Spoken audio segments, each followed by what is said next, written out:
है आपके हस्बैंड क्या काम करते हैं। तो उस तरह का टेलीकॉलर का जॉब मैंने 3 महीने तक किया। मेरा सैलरी था पर मंथ 4000 रुपये। गुनगुन जब मेरे पेट में थी तभी मैंने कंपनी स्टार्ट कर दी थी। का एक मंदिर बनवा लूँ, मतलब नीचे से ऊपर तक का। हाँ, आप सबकी ब्लेसिंग साथ में रही तो ये सावन के रहते रहते ही नया मंदिर हमारा बन जाएगा, होपफुली।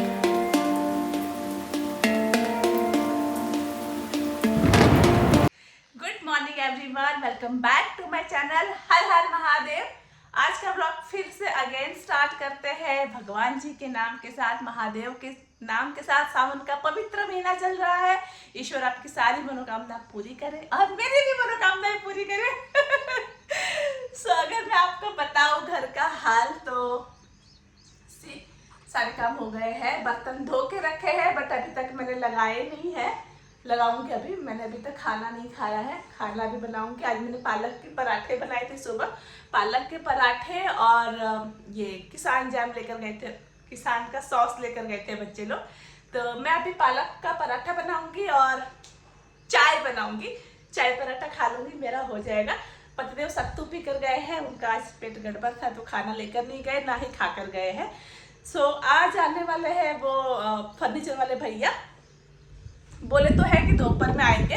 तो जैसे वो आएंगे ना तो मुझे यहाँ पे किचन में ना थोड़ा सा ये जो दिख रहा है आपको, ये खिड़की से ये लगा हुआ, यहाँ पे यहाँ से यहाँ तक का मुझे फर्नीचर करवाना है। क्योंकि मेरे ना ये सब डब्बे वगैरह सब बाहर रह जाते हैं ना, ये सब डब्बे वगैरह है। इसको ऑर्गेनाइज करने के लिए मुझे एक शेल्फ की ज़रूरत है। तो यहाँ से यहाँ तक मैं सोच रही हूँ ना कि एक कबर्ड जैसा बनवा लूँ। और थोड़ा सा ये जो फिल्टर है ये इसको शिफ्ट यहाँ पे कर दूँ तो यहाँ की जगह खाली हो जाएगी। और मिक्सर रखने के लिए कुछ यहाँ पे बना दूँ थोड़ा सा। और एक बात और है कि जैसे मंदिर है ना तो छोटा है, तो एक मंदिर बनवा लूँ यहाँ नीचे से रहे। जैसे वॉशिंग मशीन तो हटने वाला है, नया वॉशिंग मशीन आने वाला है, उसका अरेंजमेंट मैंने कहीं और सोचा है, मैं बताऊँगी आपको कहाँ सोचा है। तो ये जैसे मशीन हटा दूँ तो यहाँ पर इतनी हाइट में या बोर्ड तो हट नहीं सकता, इन्होंने कहा कि बोर्ड नहीं हटेगा, बहुत झंझट होगा, तो बोर्ड रहने दूंगी। यहाँ तक की हाइट का, इतनी हाइट का एक मंदिर बनवा लूँ, मतलब नीचे से ऊपर तक का ऐसा रैक वाला मंदिर सोच रही हूँ। प्लानिंग चल रहा है। अभी आएंगे मिस्त्री वाले फर्नीचर वाले भैया, जिन्होंने हमारे ऊपर के फ्लोर का पूरा फर्नीचर किया था ना, वही भैया को बुलाया। बहुत मजबूत काम करते हो भैया, तो उन्हीं को बुलाया है। तो फटाफट से पहले मैं खाना खा लेती हूँ, फिर आगे का ब्लॉग शुरू करते हैं। तो दोपहर में फर्नीचर वाले भैया आए थे, सारा मेजरमेंट लेकर गए, जो चीज़ें मुझे बनवानी, किचन में जो चेंजेस करवाने हैं। बारिश बहुत हो रही थी, लेकिन मैं ज़्यादा शूट भी नहीं कर पाई क्योंकि मैं बहुत ज़्यादा नींद में थी। जितना हो सकता था मैंने किया, लेकिन होपफुली मेरे किचन का काम जल्दी ही शुरू हो जाए। देखो बारिश कितनी ज़्यादा हो रही। सो बच्चे आ गए घर और मैंने मैगी चढ़ाया है। आज उनको मैगी खाना है क्योंकि सुबह ऑयली खाए थे ना, पराठे ले गए थे पालक के। तो आए थे वो मिस्त्री वाले भैया। मुनमुन इधर आ, इधर आ, इधर आ, भाग रही है आज वो। आज इसको डांट पड़ी है सुबह सुबह, हाँ? इसको जाते टाइम में इसको डांट पड़ी है आज। हाँ, क्यों लड़ती हो फिर दीदी के साथ? हाँ, अब से लड़ोगी? हाँ, बोल बोल तो। हाँ, क्यों डांटा मम्मी ने? हाँ, भाग गई।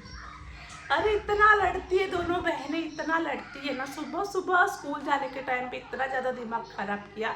और लड़ाई का कारण क्या था? तो बेल्ट के लिए दोनों लड़ रही है।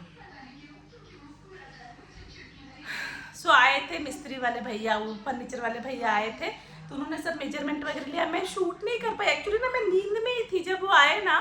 तो उन्होंने 2 बार डोरबेल बजाया और मैंने तो क्या सुना नहीं, मैं तो सोई थी। तो फिर इन्होंने फ़ोन किया मेरे हस्बैंड ने कि तुम क्या कर रहे हो, उठो, वो फर्नीचर वाले भैया आए, जाके दरवाज़ा खोलो। तो मैं उठ के दरवाज़ा खोली।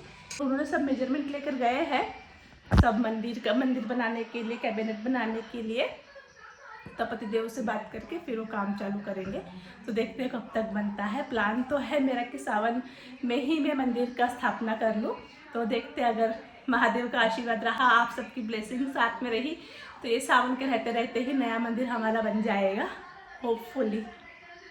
तो बच्चों को मैगी देते हैं, ब्लॉग आके कंटिन्यू करते हैं। पता है मैंने मुनमुन को लिया व्लॉग में, मुंह बनाई थी, कुछ बोली ही नहीं वो। दोनों ने खूब लड़ाई किया, लेकिन ये मुंह नहीं बनाई है और वो मुंह बना के बैठी नहीं। वो मुंह बना के बैठी है।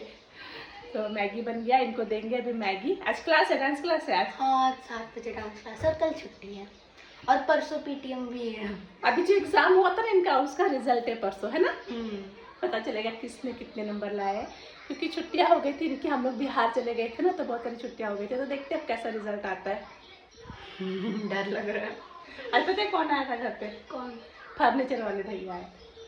क्या किया उन्होंने? मेजरमेंट लिए। यहाँ पे पापा ने कहा कि कैबिनेट बनवाएंगे। अरे वाह। और पता है एक नया मंदिर भी बनेगा अपने घर पे। एक और मंदिर की? मतलब ये हटा देंगे, अच्छा, इसको दूसरे घर में रख देंगे और नीचे एक मंदिर। आप लोग बताइएगा, अगर मैं नया मंदिर लाती हूँ तो पुराने मंदिर को क्या करूँ? तो यहाँ नीचे स्टैंडिंग मंदिर बनाएंगे। अच्छा, हवा में नहीं रहेगा वो? हवा में मतलब जैसे वॉशिंग मशीन है ना, वैसा उस साइज का मंदिर होगा। अच्छा, ताकि बच्चे भी प्रार्थना कर पाए। वो हाइट पे है ना।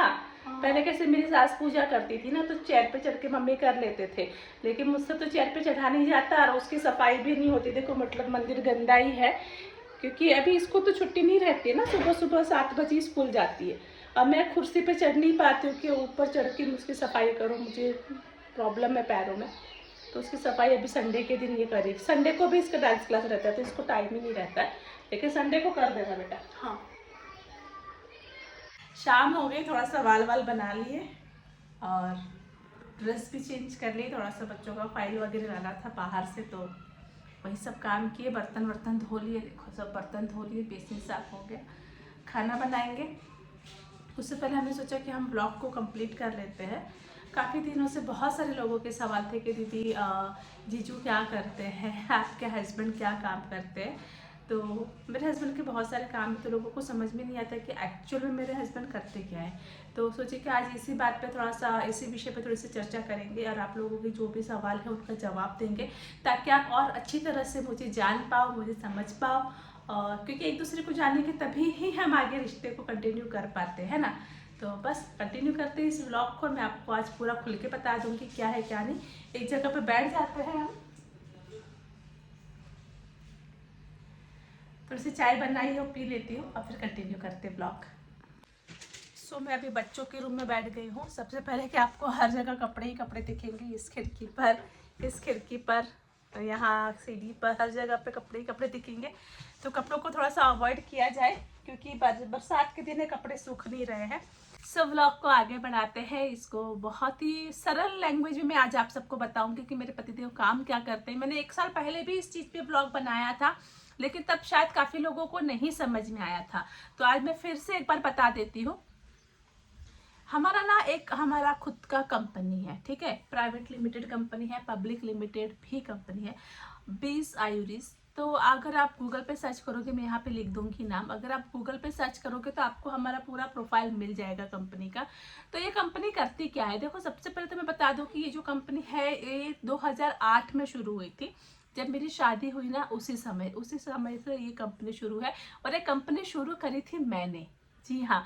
जब मेरा बेबी एक्सपायर हो गया ना, तो मैंने बताया था पिछले व्लॉग में कि मैं बहुत भारी डिप्रेशन में चली गई थी।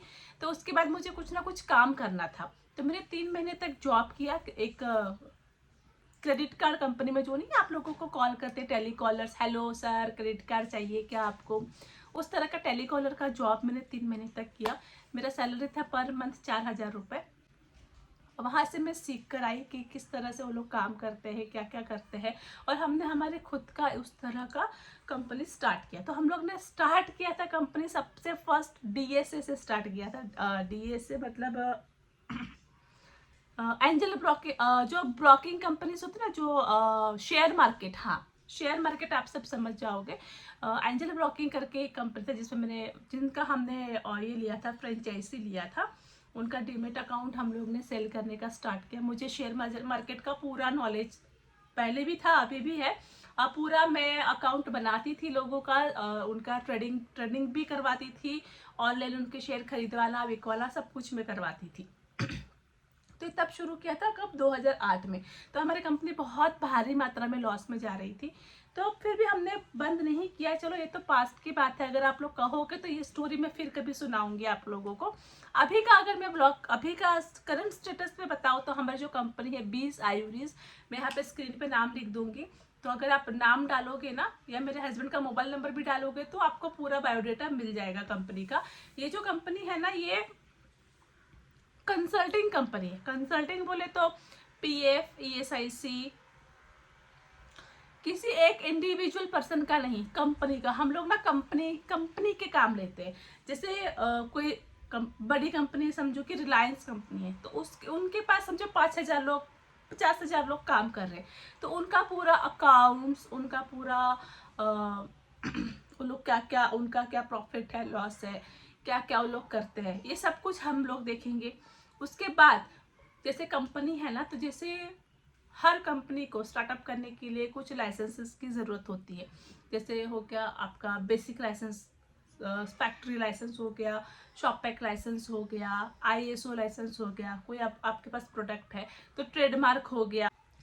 आपकी कंपनी है, आपके पास 20 से अधिक एम्प्लॉय है तो आपको पीएफ, ईएसआईसी का भी लाइसेंस निकालना पड़ता है। पहले वैट और सर्विस टैक्स था, वो बंद हो गया, अब जीएसटी आ गया, तो जीएसटी का आपको लाइसेंस चाहिए। तो इस तरह का ना कंपनी को हज़ारों तरह के, अगर आपका फूड का कंपनी है तो आपको फूड लाइसेंस कंपलसरी होता है। बिना फूड लाइसेंस के आप एक पानी पूरी भी नहीं बेच सकते हो। तो ये सारे बेसिक लाइसेंस होते हैं जो हर कंपनी को जरूरत, जो जिस तरह का काम करता है ना, वो उसको उस तरह के लाइसेंस की जरूरत होती है। एक मतलब इन शॉर्ट में आपको बताऊँ तो एक पान वाला जो होता है ना, उससे लेकर एक रिलायंस कंपनी तक सबको लाइसेंस की जरूरत होती है, हर कंपनी को। तो वो लाइसेंसिंग का काम हम लोग करते हैं। हम लोग डायरेक्ट गवर्नमेंट से डील करते हैं, जिनको जो भी लाइसेंस की ज़रूरत होती है, चाहे वो PF licence, ESIC licence, VAT, service tax, trademark, ISO, food licence या बार लाइसेंस या गन का लाइसेंस, बंदूक का लाइसेंस, जो भी लाइसेंसेस की ज़रूरत होती है सारे काम हम लोग करते हैं, क्योंकि हमारी डायरेक्ट डील होती है गवर्नमेंट ऑफिसर्स के साथ। तो हमारा मतलब हमारे हस्बैंड का रोज का उठना बैठना हमारा यही काम है, और हम सालों से यही काम करते हैं। ये काम पहले मैं करती थी, मैं सारे गवर्नमेंट ऑफिस में जाती थी, सब कुछ मैं खुद करती थी। मैं अगेन कह रही हूँ, अगर आपको स्टोरी सुननी है तो कमेंट करिएगा, मैं बताऊँगी कि मैंने किस तरह से ये काम शुरू किया था। तो अभी जो करंट सिचुएशन है उसमें हम लोग सारा लाइसेंसिंग का काम करते हैं, प्लस कंसल्टिंग भी करते हैं। अगर आपने एक आईएसओ सर्टिफिकेट ले लिया, उसके कुछ रूल्स होते हैं, उसके रेगुलेशंस होते हैं, जो अगर आपके कंपनी में 5,000 लोग हैं तो 5,000 लोगों को वो सिखाने पड़ते हैं।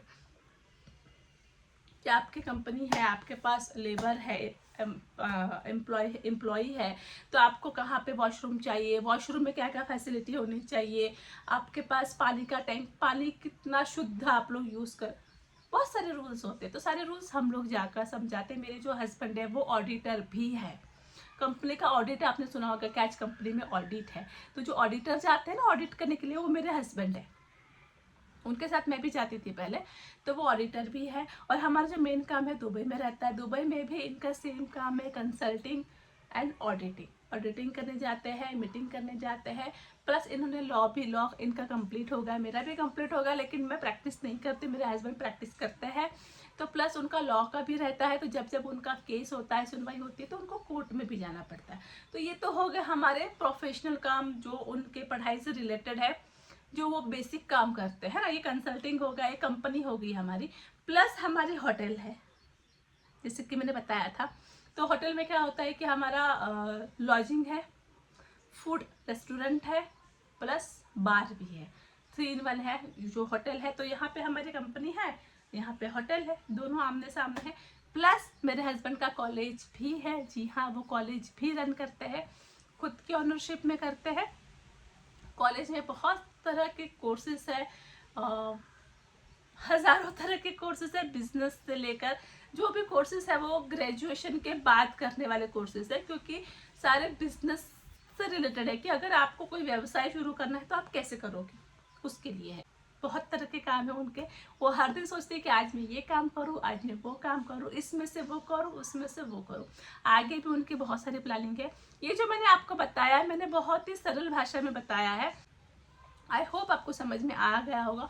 अगर मैं यहाँ पे कंपनी का वेबसाइट डाल दूँ कि आप लोग गूगल में जाके सर्च करोगे तो आपको पूरा डिटेल्स वहाँ पर भी मिल जाएगा। जो लोगों की इच्छा है जानने की, वो वहाँ पर गूगल में जाके सर्च कर सकते हैं, कंपनी का पूरा बायोडाटा आ जाएगा, वहाँ पे आपको और ज़्यादा डिटेल्स मिल जाएगी। तो ये हो गया मेरे हस्बैंड का काम, जो वो काम करते हैं। हमको पुणे में, हम जब से पुणे में आए तब से ही उन्होंने बिज़नेस स्टार्ट कर लिया था 2 साल पढ़ाई करने के बाद। और ये बिज़नेस की जो नींव है वो मैंने रखी थी, मैंने स्टार्ट किया था। पूरा जो स्टार्टअप है वो मेरा ही है। तो किस तरह से मेरी जो स्ट्रगल स्टोरी है, अगर आप लोगों को जाननी है तो आप कमेंट करिएगा, क्योंकि पहला बच्चा मरने के बाद मैंने बहुत ज़्यादा आगे भी दुख किया है। गुनगुन जब मेरे पेट में थी तभी मैंने कंपनी स्टार्ट कर दी थी, क्योंकि मैं खाली नहीं बैठ सकती थी, मुझे कुछ ना कुछ काम चाहिए था। तो आप लोग कमेंट करिएगा, तो मैं फिर कभी इसकी स्टोरी आगे आप लोगों को कंटिन्यू करूँगी। अभी इस व्लॉग को यहीं एंड करती हूँ, क्योंकि बहुत बड़ा व्लॉग हो जाएगा। तो कमेंट में ज़रूर बताइएगा। और मेरे हस्बैंड क्या काम करता है, होप आप लोगों को समझ में आ गया होगा कि हमारे कंसल्टिंग प्लस ऑडिटिंग की कंपनी है। हम लोग बड़े बड़े कंपनियों का टेंडर लेते हैं। हम लोग खुद एक कंपनी है और हम कंपनियों के काम करते हैं। मोर डिटेल्स के लिए वेबसाइट की लिंक नहीं, यहाँ पे नाम लिख दूंगी, आप जाके सर्च कर सकते हो और देख सकते हो। तो आई होप कि समझ में आ गया होगा। ब्लॉग को बहुत सारा प्यार दीजिएगा, जैसे कि मैं हमेशा कहती हूँ, कमेंट ज़रूर करिएगा, एक लाइक ज़रूर करिएगा। और हाँ, कमेंट में बताइएगा कि आपको मेरी स्ट्रगल स्टोरी सुननी है, कैसे हम साइकिल से ऑडी तक आए। मैं ज़रूर सुनाऊंगी। तब तक के लिए bye bye, love you all.